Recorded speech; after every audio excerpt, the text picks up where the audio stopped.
स्थान उत्तरी तट आर्कटिक ब्लू रीफ, जहां आइसबर्ग पिघल रहे हैं। निर्वाह एक तेज अकेली आर्कटिक फॉक्स जो अपनी बर्फीली गुफा में रहती है। चालाक पर भीतर से अकेली पोमू, दक्षिण से बहकर आया एक एडेली पेंगुइन, बातूनी, मजाकिया और बेहद सामाजिक। निर्वाह को अपनी शिकार भूमि में एक अजीब जीव मिलता है, पोमू। वो दक्षिणी ध्रुव से बर्फ के एक टूटे टुकड़े पर बहते बहते यहाँ पहुंच गया। पहले तो निर्वाह उसे खतरा मानती है, पर पोमू की मजेदार बातें उसे हैरान कर देती हैं। असंतुलन की आहट, प्राकृतिक हलचल, बर्फ पिघलने लगी है, समुद्री करंट बदल रहे हैं, मछलियां उत्तर की ओर जा रही हैं। निर्वाह को समझ आता है कि उसका शिकार अब कम हो गया है।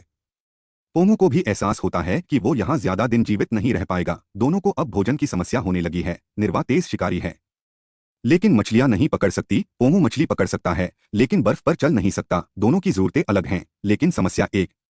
समझदारी का गठजोड़। पोमू और निर्वाह साथ मिलकर योजना बनाते हैं। पोमू समुद्र में जाकर मछलियां पकड़ता है, निर्वाह ऊपर से निगरानी रखती है और शिकारियों जैसे समुद्री पक्षी और ध्रुवीय भालू से बचाव करती है। वे धीरे धीरे एक दूसरे पर भरोसा करने लगते हैं। जब संसाधन कम हो तो सहयोग ही अस्तित्व का रास्ता है। सबसे बड़ी परीक्षा। एक दिन आइसबर्ग के बड़े टुकड़े टूट जाते हैं और पोमू समुद्र में फंस जाता है। निर्वाह अपने डर को पीछे छोड़ बर्फ पर फिसलते हुए एक रास्ता बनाती है ताकि पोमू सुरक्षित किनारे तक आ सके। यह पहली बार है जब निर्वाह ने किसी के लिए खतरा उठाया। निर्वाह की चालाकी और पोमू की हिम्मत ने उन्हें बचा लिया।